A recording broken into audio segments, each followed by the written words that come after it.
Hello, English learners. A very warm welcome to our English lessons with Miss Lichuti. I also take the time to welcome those who newly subscribed to the channel.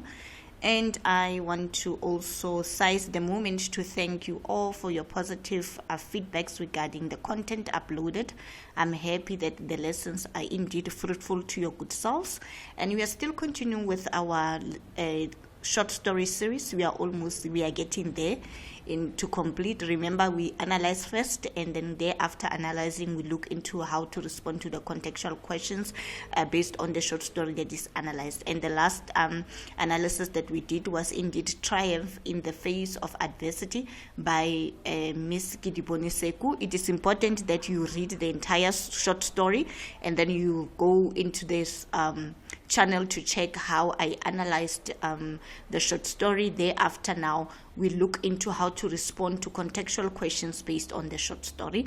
And indeed, you'll be given extract A and extract B. It is also important, or equally important, to read the extract and to check where the plot is, where the setting, who is involved, like I normally guide you guys. Now, text A, or extract A, it says, when my father died, I shed no tears for him, but I cried at my mother's funeral, not because losing her saddens me, but because I felt sorry for her after the empty life she had led. Like us, her children, she was a victim of the man who saw her as an object to be controlled and used as a punching bag depending on the mood he was in. My mother never fought back. Instead, she gave up hope, forgot to live her life, and forgot to live for her own children. This affected us badly, especially my young brother and sister. Who at the time still needed to be loved and nurtured. I, as the older sister, had to step in and take control. Pardon me for that. Okay. Right. I, as the older sister, had to step in and take control. As I watched her coffin go down, I mourned for the waste of life. Standing there by her grave brought back a lot of grim memories that I saw would never ever resurface in my life, memories that belonged where they had been for the past 12 years. I was very young when we moved from my grandmother's place to live in Pambili squatter camp. The move was rather abrupt because my grandmother made my mother's life so unbearable that she could not take it anymore. And we know indeed that this story is a flashback where it starts with the narrator herself, Tulisile, standing by her mother's graveside and having a flashback of the kind of life that they enjoyed and lived, rather, and what they went through as a family. Then once you grasp where the plot is, now you go to the question and also checking mark allocation, and then most importantly, practicing questioning interpretation so that you understand what is that the examiner requires from you before you can come up with the correct response. And I believe by now you have acclimatized yourselves with the literature jargon, if not the literature language.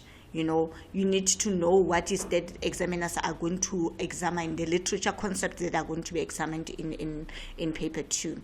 And I have done that in my previous videos, so I'm not going to reiterate that. I'll go directly to the questions. Refer to line 1 and 3. When my father died, life she had, these are the opening lines. What emotion is the narrator experiencing when she speaks of her parents' death? Give a reason why the narrator shows this emotion. Now, from how the narrator uses words to convey her attitude or her emotions, remember, I've always said that whenever you are asked questions of tone, questions of characteristic and their characteristic, a question of description, that's where you need relevant adjectives, which are descriptive words to describe that emotion. And always go back to the set line. Don't assume that you already know the extract. When my father died, I shed no tears for him, but I cried at my mother's funeral, not because losing her saddened me, but because I felt sorry for her, the empty life she had led. And then we go again to the question, what emotion Of course, the possible emotion that we can come up is sadness.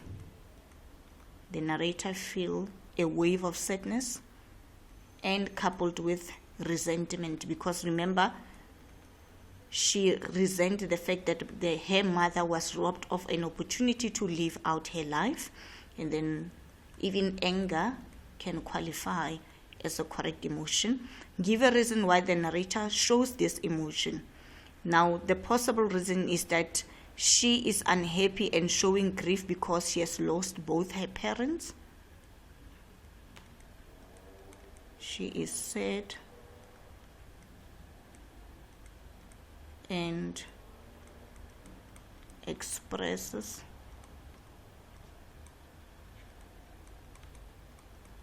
grief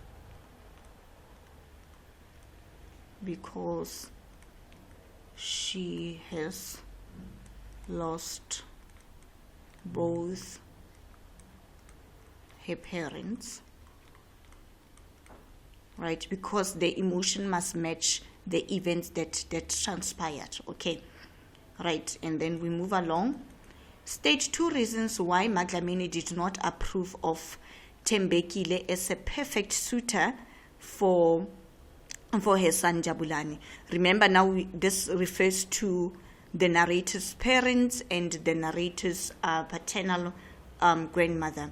And we know that Madlamini refuted or did not approve of the marriage. And one of the reasons that Madlamini did not want Thembekile, who is the narrator's mother, to be married to Jabulani, was that Madlamini does not approve because she is a girl from Johannesburg.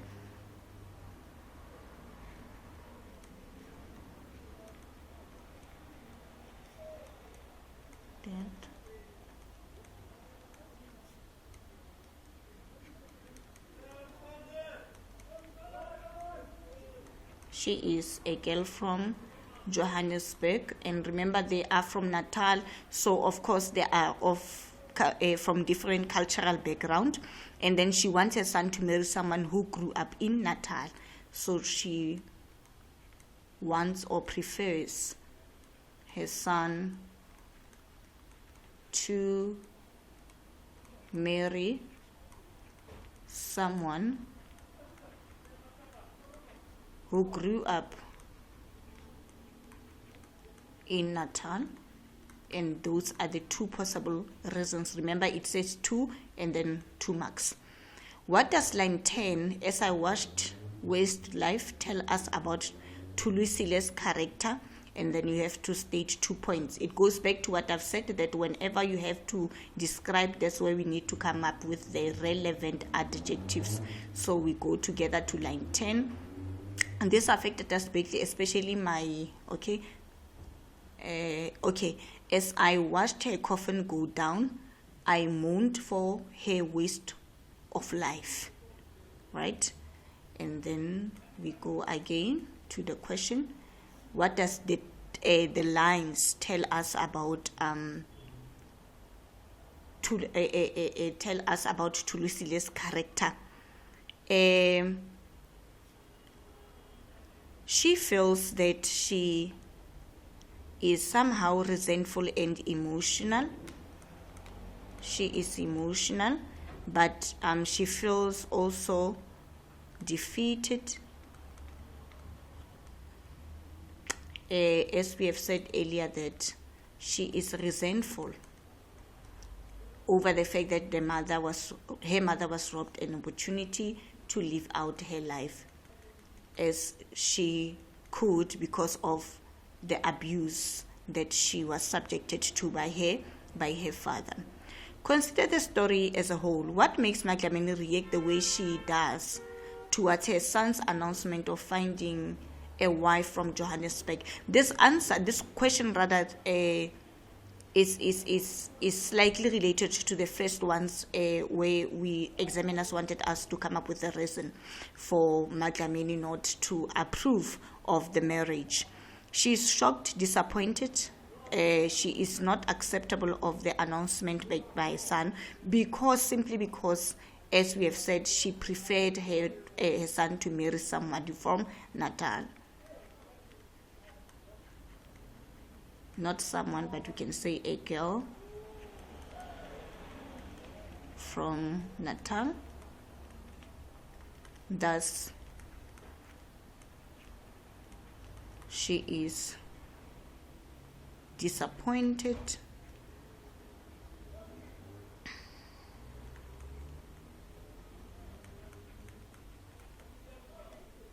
okay, pardon me for that.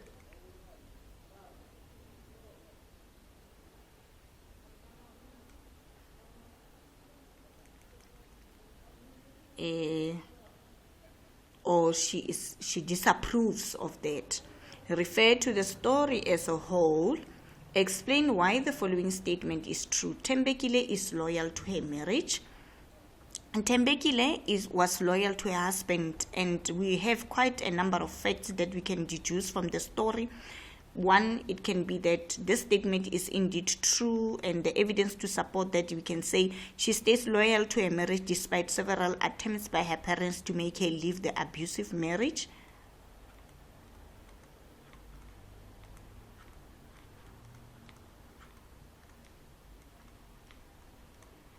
To her husband, despite her family's intervention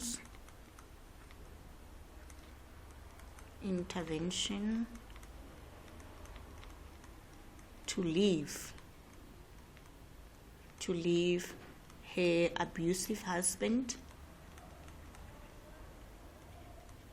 It's only one mark, so you can come up with, so there are so many reasons that one can state. For example, she doesn't sign documents on behalf of Tulisile in order for her to buy a house for them to move. Rather, she wants to remain loyal to the marriage that unfortunately was not a healthy one. One of the themes in the story is poverty. And discuss the theme. Remember, I said it's 3 marks, so you must have 3 facts, not opinion-based facts, but facts that are contextualized, facts that are deduced from the storyline or from the plot itself. And then we've got quite a number of examples. The life at Phambili Squatter Camp is characterized by teen shanties, commune toilets, and overpopulation, which is a precept of a life of poverty. We can say fact number 1, the life at Phambili, I'll just say squatter camp, SC squatter camp, is characterized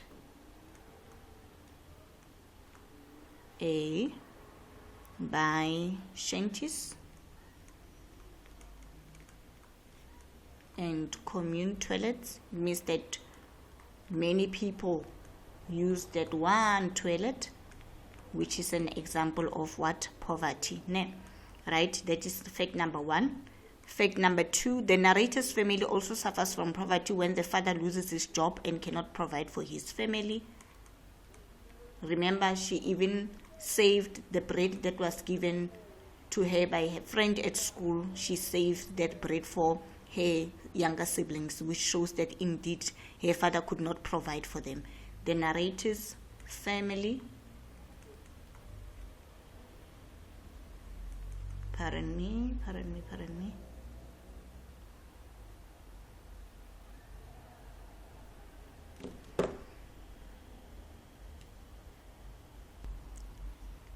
Yes, family is also the narrator's family, we said, also suffers when her father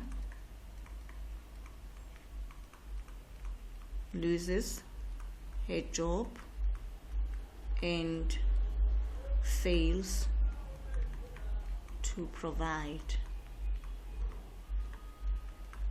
for them, which is the second fact. And then the third one, it is because of poverty that the narrator's family stays in the squatter camp, right? And then we can also have another example to say that the narrator even went from house to house to look for, to ask for bread, which is another example of poverty, right? And then you have 3 facts that qualifies for 3 marks. Right.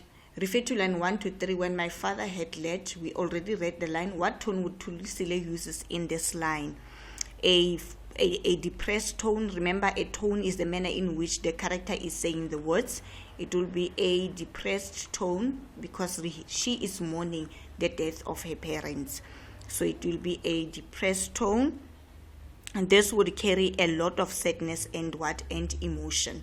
So we can also find applicable descriptive words, adjectives that correlate with this with the scene, because remember, for a tone to be relevant, it must also correlate with what is that the character is conveying. So if it's conveying emotions of sadness, of course the tone can be the tone of a depressed tone, right? And again, I'm going to reiterate that you use the correct adjectives to describe. Another discursive question for the first extract, to conclude the first extract, is that Thembekile has a good relationship with her husband, and then discuss your view. One can say no. Jabulani physically and verbally abuses Thembekile. Remember, you can say no or yes, but we do not mark yes or no, but we mark what the reasons. One of the reasons to say nope, they don't have a good relationship, is that Jabulani was abusive.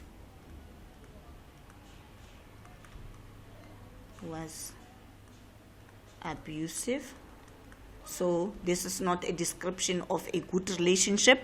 He does not fulfill his promise of buying Thembekile a proper house. Remember, he did not even manage to buy the family a proper house. So that is another fact.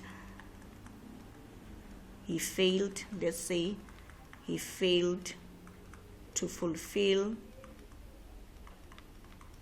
his promise to buy Thembekile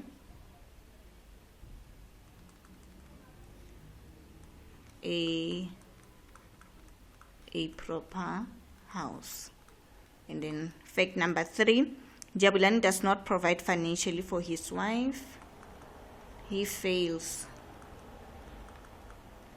to provide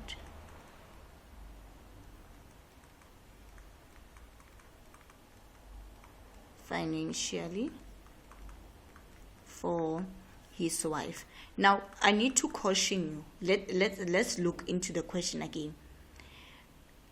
It says Thembekile has a good relationship with her husband. So in your discussion, you are only going to center your discussion on Thembekile and Jabulani, her husband. You're not going to speak about Thembekile as a father, because the question does not ask about his role as a father, but rather the relationship between the two. So you can see how tricky sometimes examiners can how tricky can the questions of discussions be. And you just rush to say, no, he abused his children and whatsoever. But the question is not coined or centered around his role as a father, but rather his role in terms of the marital relationship. So you must always ensure that before you discuss, you understand what is that the examiner wants you to discuss. I hope once more this is going to be a fruitful lesson in guiding you on how to successfully interpret literature questions based on short stories. Please don't forget to like, to subscribe, and to share the link. We are going to meet again on the next segment when we discuss another short story. Thank you.